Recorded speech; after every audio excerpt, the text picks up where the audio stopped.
ada udang. Nah, ini akhir-akhir ini heboh ya karena adanya berita dari media maupun dari websitenya FDA Amerika bahwa udang beku yang diimpor dari Indonesia saat ini di-ban ya, dilarang lagi dan seluruh produknya ditarik dari peredaran. Karena apa? Karena tercemar atau terkontaminasi oleh zat radioaktif cesium 137 atau CS137. Nah, apakah CS137 itu berbahaya? Kita simak videonya.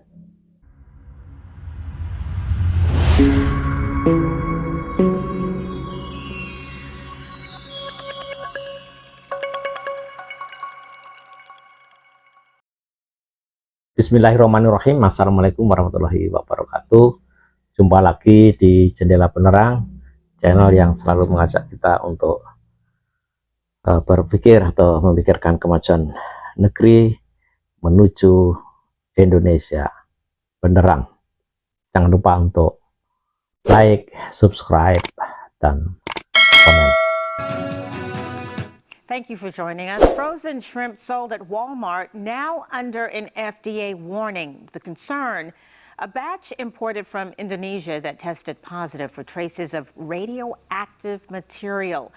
Our Emily Deanne is here to tell you what you need to know about potentially dangerous shrimp. Ada berita yang menarik dan cukup menggemparkan ya akhir-akhir ini terkait penarikan kembali produk-produk udang beku, baik itu yang mentah maupun yang terolah di Amerika Serikat.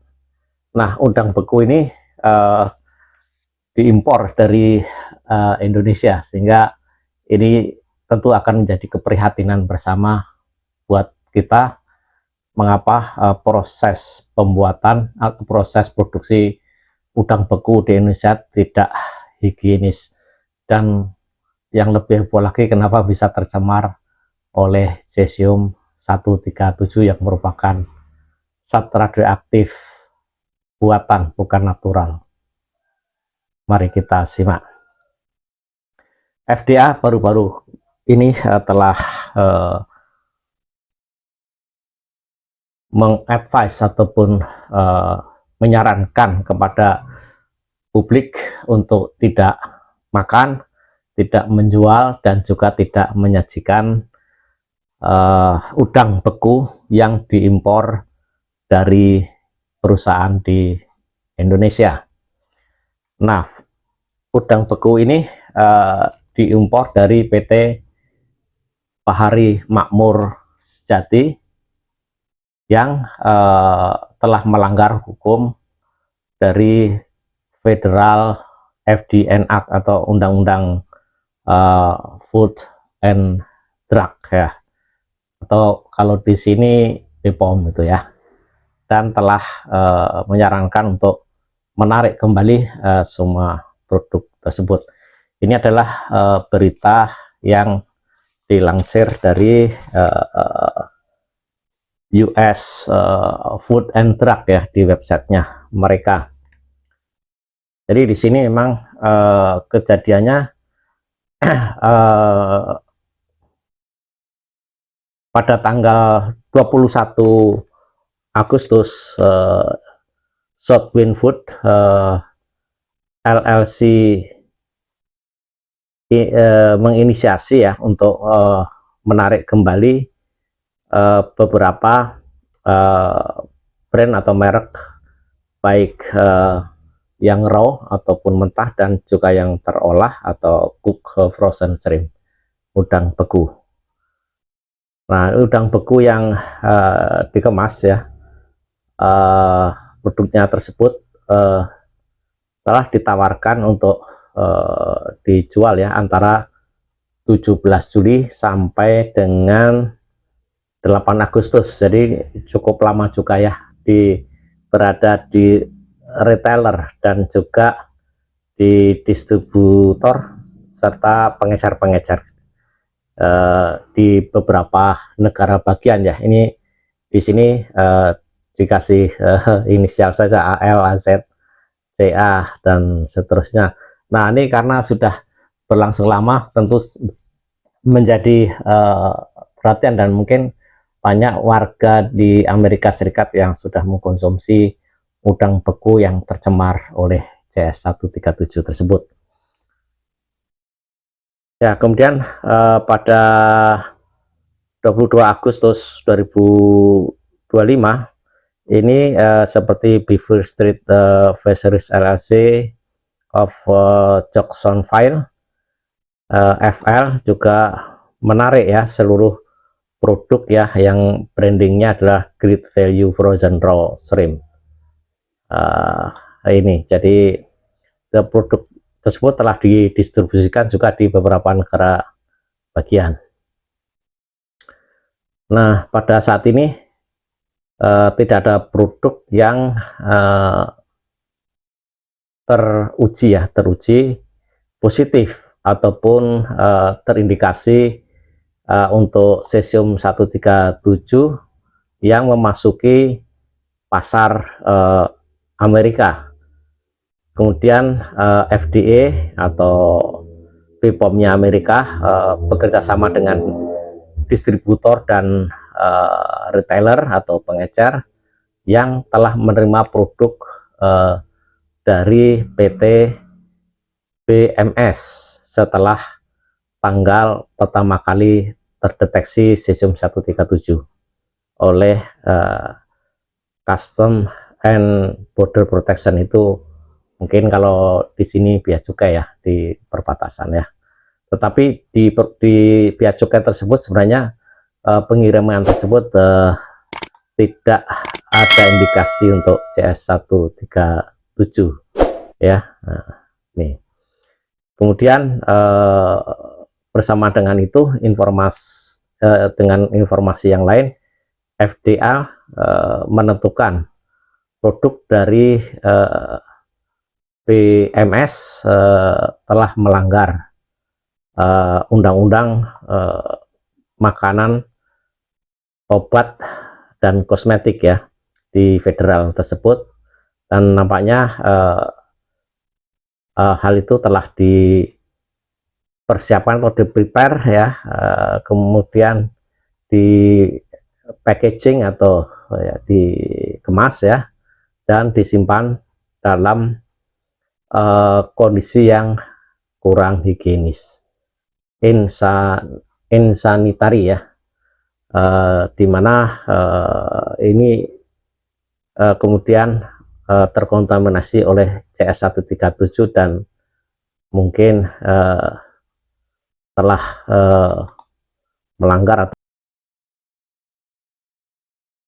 FDA juga telah menambahkan untuk produk makanan yang terkontaminasi untuk di stop ya, atau dicegah untuk datang ke Amerika. Jadi ini sudah dilarang. Jadi ini saya kira kerugian besar buat Indonesia ya, kenapa kita tidak melakukan kegiatan-kegiatan yang terkait dengan produksi ini dengan sehigienis mungkin ya, sehigienis mungkin, termasuk di dalamnya juga kandungan untuk bahan berbahaya beracun, kemudian juga dari bakteri ataupun dari mikroba, dan juga tentunya zat radioaktif. Nah, ini kita tahu bahwa cesium 137 itu di alam tidak ada, dia bisa dihasilkan dari hasil apa namanya, reaksi inti ya, uranium yang ada di reaktor nuklir ya, dari uranium kemudian ketika ditambah neutron dia menghasilkan xenon ataupun yang lain, dan salah satunya juga bisa menghasilkan cesium 137. Dan cesium 137 ini diambil ya, dipisahkan ya, diproses ya, untuk berbagai keperluan, antara lain untuk kesehatan. Biasanya memang banyak digunakan di rumah sakit karena dia pemancar alfa dan pemancar beta dan gamma ya, terutama gamma ini dimanfaatkan misalkan untuk terapi kanker atau kanker ya. Tetapi di sini sekali lagi bagaimana produk di PT BMS ini kan bisa tercemar oleh CS. Nah itu CS-nya datang dari mana itu kan, ini yang menjadi pertanyaan besar. Nah kemarin juga Pak Beten sebenarnya sudah menyelidiki bersama Polri di TKP dan ternyata sebagian itu ada di besi-besi tua. Nah ini kemungkinan cesium 137 itu bersumber di situ ya, dari situ. Tetapi karena cesium ini sifatnya mudah larut ya dengan air ya, mungkin ketika hujan dan sebagainya dia bisa larut terbawa oleh air dan kemudian mungkin masuk ke area penyimpanan atau mungkin di, kalau dibudidayakan mungkin di tempat pembudidayaan udang tersebut terjadi kontaminasi oleh cesium yang terbawa air sampai ke kolam-kolam pembudidayaan udang. Ini baru dugaan, tapi belum tentu benar. Nanti mungkin perlu ada penelitian lebih lanjut ataupun investigasi dari Bapeten, Polri dan Kementerian Lingkungan Hidup. Nah, ini yang menarik juga bahwa FDA itu merekomendasikan 3 hal ya. Yang pertama, jika kamu saat ini membeli salah satu produk ya yang baik itu raw mentah maupun yang sudah diolah ya dari udang pegu, segera buang, jangan dimakan, jangan disajikan ya. Ya, kemudian distributor ataupun pengecer harus membuang, should dispose this product and should not sell, dan jangan should not sell ya, jangan menjual atau menyajikan produk tersebut. Kemudian jika kamu diduga ya suspek telah terpapar pada level tertentu untuk cesium tersebut, ya bicarakan ataupun segera lapor ya ke rumah sakit ya yang bisa menangani. Cuma di Indonesia mungkin ya di klinik di BRIN ya, atau itu yang bisa mendeteksi apakah kita telah tercemar ataupun terpapar cesium 137 dengan whole body counter. Nah ini sebenarnya yang terjadi yang terdeteksi itu sebenarnya kecil sekali ya, karena hanya 68 becquerel per kilogram ya di Amerika itu. Tetapi karena ini bukan merupakan natural radioaktif, seperti misalkan kalau pisang itu ada kali 40 yang secara alami lebih tinggi dari 68 becquerel per kilogram, dan sebenarnya persyaratan untuk intervensi ya itu adalah 1200 atau batas ambangnya 1200, jadi masih jauh di bawahnya yang terdeteksi. Tapi dari sisi, karena ini bukan natural ya, buatan, kok bisa sampai ada. Nah inilah yang ingin harus ada penyelidikan sumber awalnya dari mana, kemudian bisa sampai di BMS tadi seperti apa kok bisa sampai di situ, sehingga ini pasti ada pelanggaran-pelanggaran terkait dengan cesium. Harusnya kan itu dilimpahkan ya ke BRIN ya saat ini, tapi kenapa bisa sampai ke situ ya. kemudian dari situ kenapa bisa mengkontaminasi. Nah, ini meskipun kecil, tetapi kalau produk ini sudah terdeteksi mengandung cesium 137, berarti produk-produk yang selanjutnya mungkin yang mengkonsumsi sering gitu juga bisa mengakumulasi di dalam tubuh ya, sehingga ini memang menjadi warning ataupun ya menjadi peringatan ya.